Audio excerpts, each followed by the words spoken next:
dans la nuit du coup, de dimanche à lundi. Il y a un Game 7. On a eu un Game 7 en finale NBA. Game 7 remporté par OKC. Donc, et le titre va à OKC cette saison. En fait, voilà, j'avais envie de revenir un petit peu sur cette saison de Oklahoma, sur ce titre incroyable, ce titre magnifique, ce titre historique. Premier titre de l'histoire de la franchise.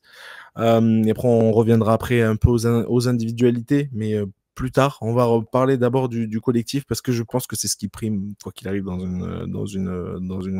un sport collectif comme le basket. Premier titre donc pour OKC. Puisque bon, il y a eu un titre à Seattle, hein, juste bref, pour qu'on soit bien d'accord, il y a eu un titre à Seattle, mais c'est pas la même franchise, faut arrêter avec ça. Donc, bref, premier titre pour Oklahoma. Ils ont fait 68 victoires en saison régulière. Enfin, bref, pour la saison régulière, bref, en gros, c'est pas une équipe que de playoffs. Ils ont réalisé une magnifique saison régulière. Qu'est-ce qui a joué pour toi le plus? Allez, je commence par ça, Nico. Qu'est-ce qui a le plus joué là? Si tu devais prendre là la finale de conférence OKC Pacers, c'est quoi qui a le plus joué en faveur d'OKC? Je pense quand même leur collectif qui a été très fort. Je pense qu'ils ont su jouer en équipe. Et puis bon, tu dis on revient sur le collectif, mais je pense que Shai Gilgeous-Alexander a été phénoménal pendant les finales et notamment là le match 7. Et puis il y a eu je pense que la blessure de Haliburton les a quand même plombés, les Pacers, même si ils ont un bon collectif, ils ont de belles individualités aussi. Mais je pense que quand même la blessure d'Haliburton a dû un petit peu les perturber. Alors, ils ont su quand même mener à la mi-temps, hein, ils menaient d'1 point à la mi-temps, mais ils ont un peu craqué dans le troisième quart-temps, et je pense que ça les a... Je pense à partir du moment où ils ont lâché dans le troisième quart-temps, ça a été très compliqué après de revenir. Mais je pense que OKC a eu à la fois le collectif et puis le mental, je pense, parce que forcément, quand on est dans un match 7 qui se joue sur très peu de détails, il faut être fort mentalement. Et puis, il y a une chose qui a plombé les Pacers, c'est que pendant quasiment 6 minutes 30, je crois, ils n'ont pas marqué lors du troisième quart-temps. Donc, pour battre OKC, c'est un peu compliqué quand on a ce genre de passage de passage à vide. Donc, je pense, moi, à la fois, c'est le collectif et c'est aussi le mental d'une équipe qui a quand même été malmenée durant cette série, Oui. qui a perdu quelques matchs. Les Pacers sont vraiment accrochés. Et d'ailleurs, j'ai envie de dire chapeau à eux parce qu'on ne les attendait pas du tout. Et encore moins en finale, d'accrocher comme ça au KC. Je pense que personne n'aurait misé sur eux. Et encore moins d'aller sur un match 7 face à OKC qui a été si impérial pendant la saison régulière, qui a été premier de la saison régulière. Rappelons que les Pacers ont fini 4e seulement de conférence. Mais ils ont bluffé tout le monde en play-off. Et je trouve que ils ont vraiment joué leur va-tout. Mais je pense qu'OKC avait plus de talent collectivement, aussi bien collectivement qu'individuellement. Et je pense encore une fois que le mental a joué, à la fois pour la blessure d'Haliburton qui a dû les perturber, et aussi en même temps le mental en général de cette équipe d'OKC qui en a peut-être voulu un petit peu plus, qui était un petit peu plus fort mentalement, je trouve. Ok.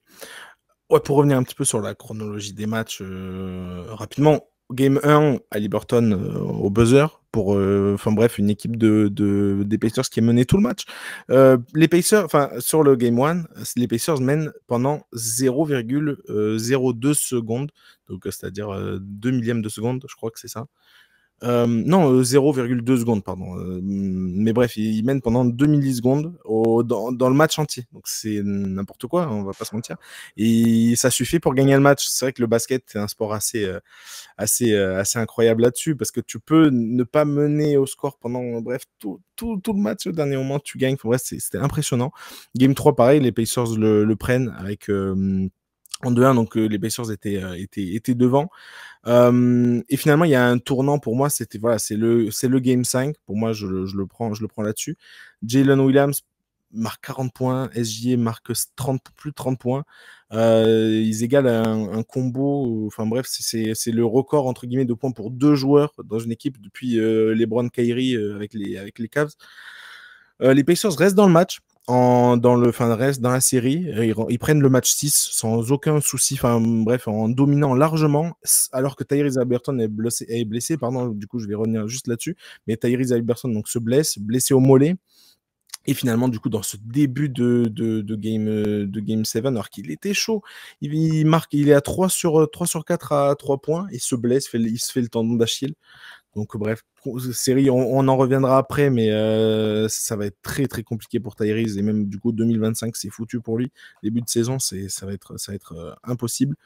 Donc voilà, ça fait beaucoup de peine, mais finalement ouais, je suis d'accord avec toi, Nico, c'est le sérieux de cette équipe d'Oklahoma qui est assez qui est formidable, quoi, qui est tout simplement formidable. Ouais, Greg, ton sentiment sur cette victoire d'Oklahoma rapidement avant, après on va revenir un petit peu sur les justement sur les sur Écoute, les stats chapeau bas au Thunder, chapeau bas, parce que contrairement à Boston, ou je sais pas moi, Houston c'est peut-être un peu sévère, mais à Cleveland et Boston notamment, ils ont tenu leur rang de la première à la dernière minute de la saison, tout simplement. Moi, je trouve ce qui a fait la différence, et ça récompense leur saison exceptionnelle, c'est l'avantage du terrain.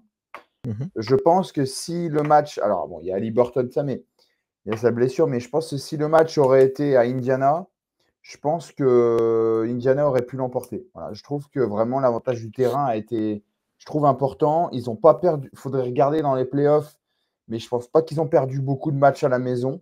Alors, ils en ont perdu un contre Indiana le tout premier, je crois. En gros c'est ça, ils perdent souvent le premier, ils perdent Indiana le premier, ils perdent Denver, c'est le premier aussi qui perd. Est-ce qu'il y a eu Denver, j'allais dire aussi. Donc, ouais, après, Denver, c'était quand même. Denver aussi, hein, ils ont failli passer à la casserole parce que ça se joue au 7e match. Mais bon, Denver était quand même, je trouve, un cran au-dessus en termes de star qu'Indiana. Pas le collectif, hein, bien sûr. Mais pour moi, c'est l'avantage du terrain. Et l'avantage du terrain, tu l'as eu parce que tu as été premier. Donc, ça récompense toute la saison. Voilà, quoi. Shea, MVP, largement mérité. Voilà, dans la raquette, Hartenstein et Holmgren qui font un chantier monumental. Et puis Jalen Williams qui je pense, c'était sa première finale et il tape 40 points, 30 points. Enfin, il est monumental, quoi. Enfin, il y a eu plusieurs questions qu'on se posait en début de playoff. Là, on va revenir un peu là-dessus, mais il y a eu plusieurs questions qu'on se posait. Il y avait une question, c'était est-ce que parce que Shai, on n'avait pas de difficulté. Shai l'année dernière déjà, c'était bref, il aurait pu être MVP l'année dernière. Il fait une saison monstrueuse, il était incroyable, record je crois du nombre de matchs consécutifs à 30 points. Enfin bref, il était tous les soirs, il est là, donc il n'y avait pas de souci. Donc qui confirme, c'était normal. Mais c'était est-ce que Jalen Williams et Chet Holmgren sont les seconds couteaux qui pensent être, sont les comment dire les lieutenants qui pensent être. Et oui, ça a été coché. Ça a été coché. Jalen Williams, Chet Holmgren, ça a été largement coché. Ils sont les seconds couteaux dont un joueur monumental comme Shai a besoin, pardon. Une autre chose, c'était est-ce que ce déficit entre guillemets parce qu'il y a du talent, hein, il y a aucun problème avec le talent, mais est-ce que le fait qu'il soit très jeune, équipe la plus jeune de l'histoire en moyenne d'âge, a remporté un titre NBA, c'est quand même incroyable, c'est magnifique. Donc est-ce que justement cette jeunesse pouvait leur jouer des tours? Finalement non. Et pour moi le gros, je l'ai dit tout à l'heure, le tournant de la série contre Indiana, pour moi c'était justement ce match avec Jalen Williams et Shai. Mais pour moi le tournant des playoffs, c'est ce Game 7. C'est ce Game 7 contre Denver. Pour moi, à partir du moment où ils battent Denver en 7, franchement, j'en ai parlé parce que du coup, j'avais une conversation avec des amis de l'école qui sont à fond sur NBA et qui regardent énormément. Et on a eu une discussion, mais en fait, tu avais l'impression que ça y est, en fait, c'était pas intouchable, mais en fait, tu coches une case qui est impressionnante. Tu bats des champions, pas en titre, mais des anciens champions NBA. Denver est champion il y a 2 ans, mais tu les bats en 7 avec un 3 fois MVP sur le terrain, Jokic, et c'est toi qui es clutch, c'est toi qui prend ce match avec la manière largement. Et pour moi, voilà, à partir du moment où ils gagnent ce Game 7, pour moi, il n'y avait plus beaucoup de doute qu'ils allaient être champions NBA. Pour moi, à ce moment-là, pour moi, c'est sans mentir. Franchement, après là, je vais prendre peut-être une take un peu, un peu, un peu osée, mais franchement, pour moi, c'est le match contre le Game 7 contre Denver. C'est le début pour moi de ce qui va être une dynastie là dans les prochaines années. L'avenir est à OKC et c'est magnifique, quoi. C'est une équipe construite en grande partie grâce à la draft. SGA, c'est un transfert, hein, c'est un trade. Il avait été drafté par les Clippers, trade avec Paul George, que je pense beaucoup de fans d'OKC remercient aujourd'hui. Mais voilà, sinon, tout le reste, c'est la draft. Hein, Jalen Williams, Chet Holmgren. On parle des seconds couteaux, mais les Wiggins, les joueurs sur le banc, enfin bref, tout ça, c'est à la draft. Il y a quelques ajouts, évidemment, hein, les Caruso, Hartenstein, t'en as parlé. C'est des petits ajouts par-ci, par-là, d'une équipe l'année dernière qui n'est pas au niveau, en tout cas de passer. Ils ont perdu l'année dernière au premier tour. Alors qu'ils font une saison magnifique, mais ils perdent au premier tour parce que justement, il leur manque ces petites touches d'expérience, ces petites touches qui est venu apporter Caruso. On l'a vu, Caruso, il fait 20 cm de moins que Jokic, et c'est lui qui défend dessus. Bref, c'est incroyable. Et Hartenstein dans la raquette. Des joueurs comme ça, des petites pincées, une équipe magnifiquement construite avec du coup des petites pincées, comme ça, des petites touches de trade très très bien senties par Saint-Presti. Du coup, pour terminer juste là-dessus, enfin très grand monsieur, incroyable, architecte. Il me semble du coup on a 3 Canadiens et Hartenstein qui est allemand, donc on n'a pas que des Américains. Bon, ça c'est régulier en NBA d'avoir des joueurs étrangers, mais c'est quand même ça prouve quand même la valeur, voilà, du basket canadien, du basket allemand qui montre, voilà, ils ont aussi de belles pépites. Non, mais le basket canadien, et je l'avais vu, était à l'honneur, mais c'était la première fois qu'il y avait, je crois, 5 joueurs starters qui étaient d'un pays autre que les États-Unis. Bah, ce pays, c'était le Canada, mais c'était la première fois dans l'histoire des finales NBA. Donc bref, c'est vrai que cette finale est très canadienne, hein, un petit côté très Poutine. Puis moi, je voulais rajouter une chose, c'est par rapport à... Moi, je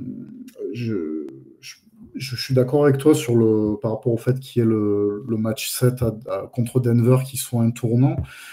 Moi, j'ai un petit peu l'impression qu'ils ont réussi à faire ce que... Alors après, tu vas me dire, je parlais de Houston, dont on parlait qui a été deuxième de la saison régulière et en conférence Ouest et qui a réussi à monter une belle équipe avec des jeunes. Mais pour moi, j'ai l'impression que Houston avait fait ce qu'avait fait OKC l'année dernière. Et je me dis peut-être l'année prochaine, on verra, mais comme tu l'as dit, OKC, c'est possible qu'ils installent une dynastie. Mais pour moi, par exemple, ça m'a fait penser un petit peu ce match à ce qui s'était passé entre Houston et Golden State, où on avait Golden State avec Curry, avec plein de joueurs d'expérience qui ont fait la différence. Et c'est là où OKC, malgré le fait d'affronter notamment Jokic, ils ont réussi comme ça à compenser un peu ce manque d'expérience ou à se servir de ce qu'ils n'avaient pas réussi à faire l'année d'avant pour justement, et cette expérience-là leur a servi cette année pour passer ce cap. Et c'est vrai que ce match 7 contre Denver, de pouvoir comme ça passer, mais on parle de ça, hein, d'un petit brin de réussite, du talent bien sûr, mais aussi ce brin de réussite qui fait que même si on est jeune, on utilise l'expérience des années passées, notamment l'année dernière, on n'a pas réussi à passer ce premier tour des playoffs.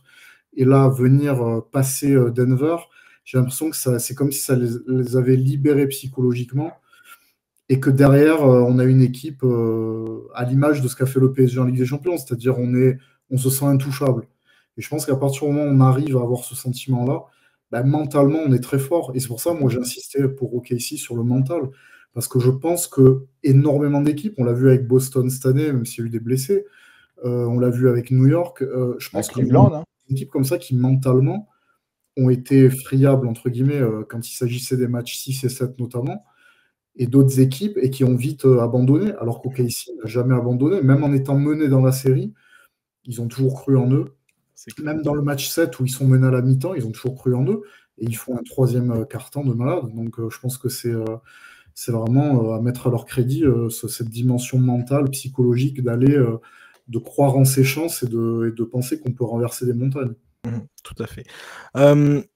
Pour terminer juste la partie OKC, on va juste faire un petit coucou. On l'a déjà fait, mais Shai, quelle saison, MVP, donc tu l'as dit, Greg. Mais il rejoint un groupe très, très, très, très, très fermé de joueurs qui ont été MVP des finales, meilleur scoreur d'une saison. J'ai regardé, j'ai essayé de chercher, j'ai essayé de regarder aussi dans ce que je me souvenais.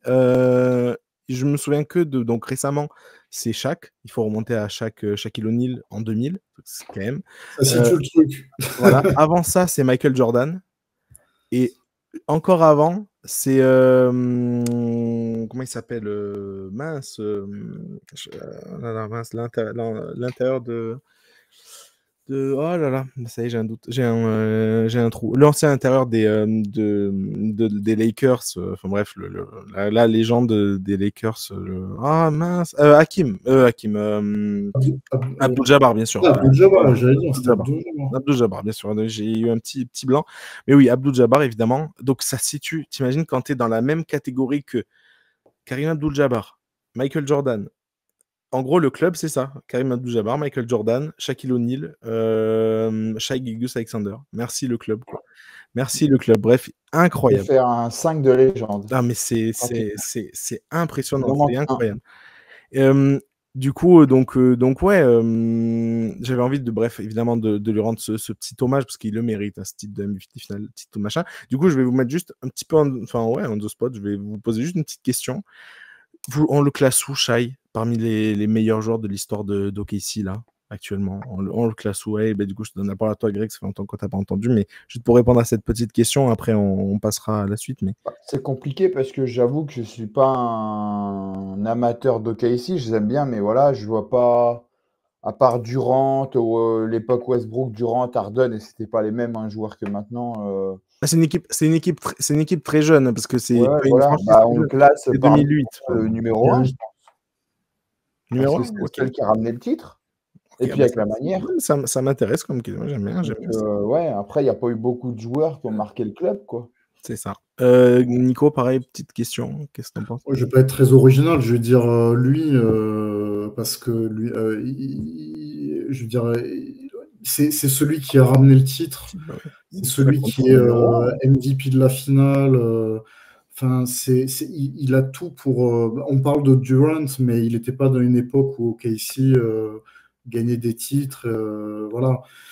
Donc, je pense que pour moi, il est au top sans hésitation. Et rien que le fait que tu aies cité les noms parmi lesquels, enfin, il peut s'asseoir à la table aujourd'hui de Shaquille O'Neal et compagnie.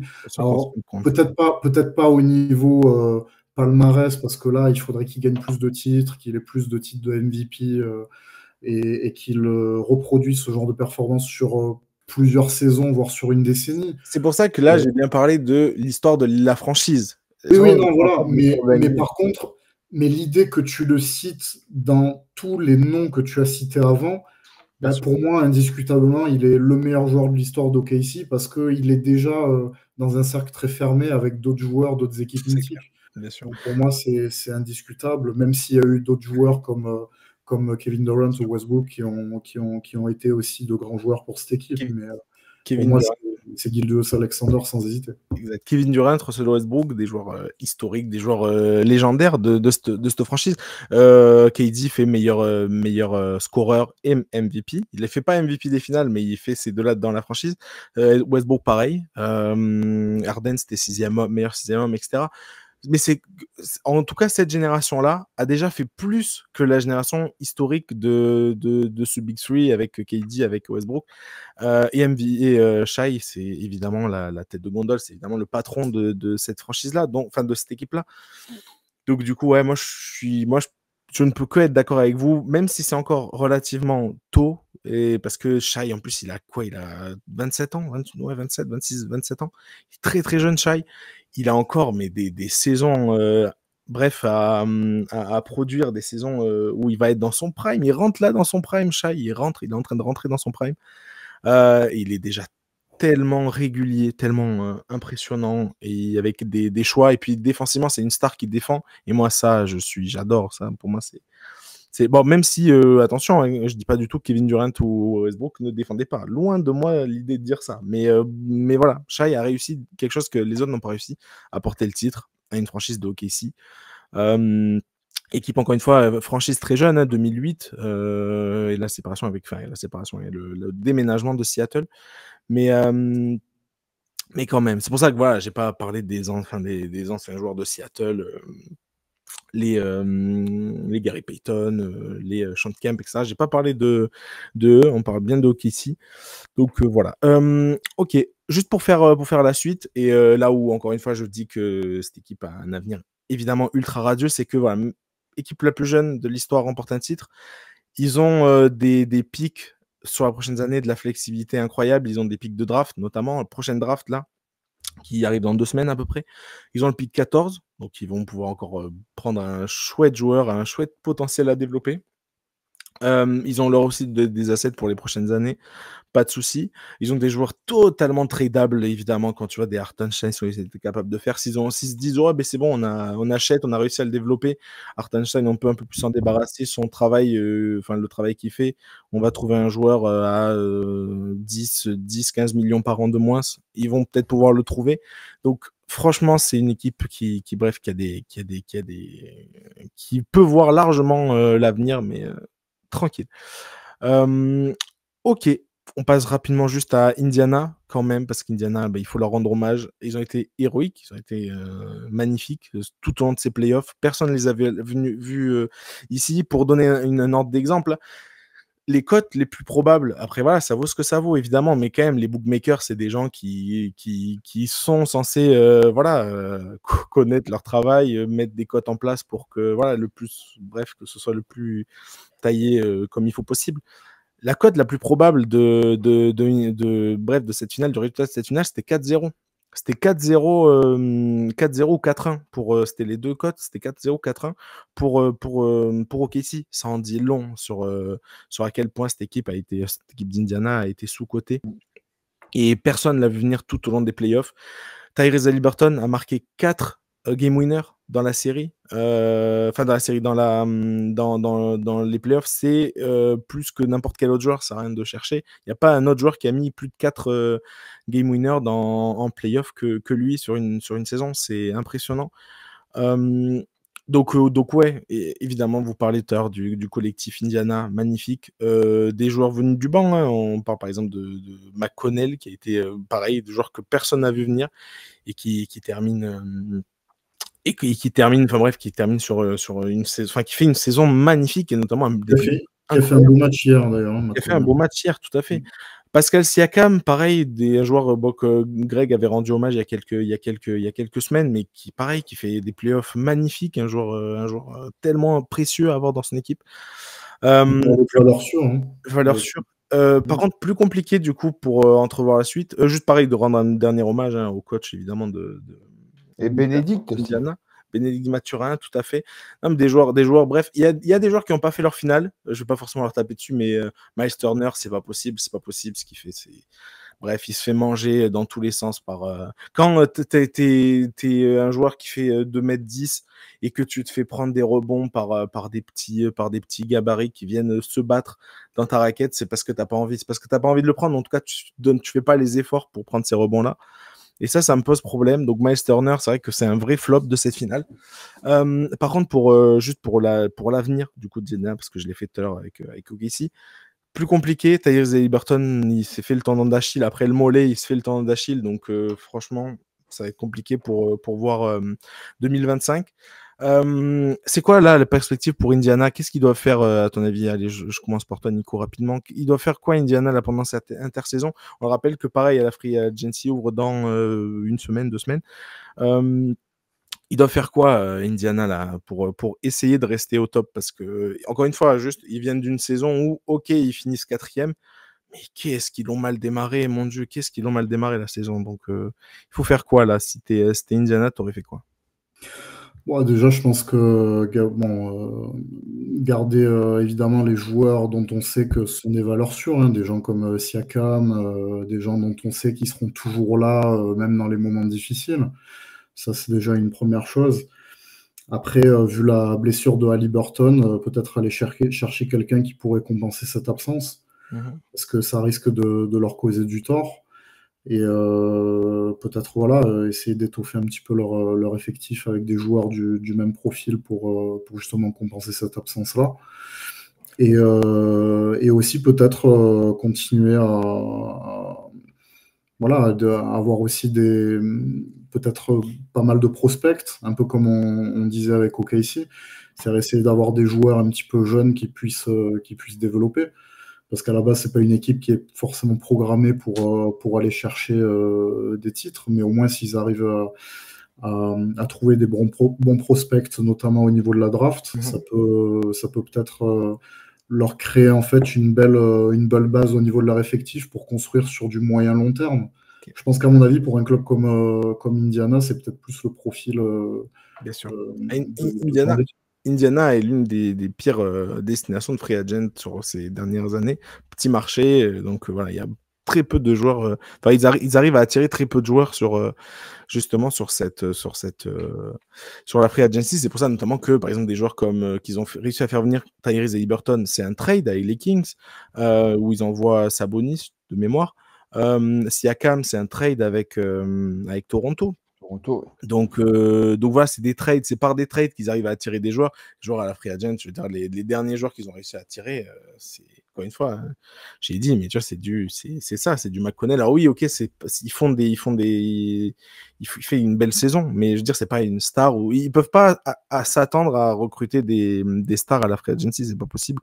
Enfin, c'est pas possible. C'est très très compliqué parce que c'est un petit marché et, c'est pas trop, voilà, c'est pas le style de la maison. Ok, très bien. On s'arrête là-dessus. On a déjà fait très très long.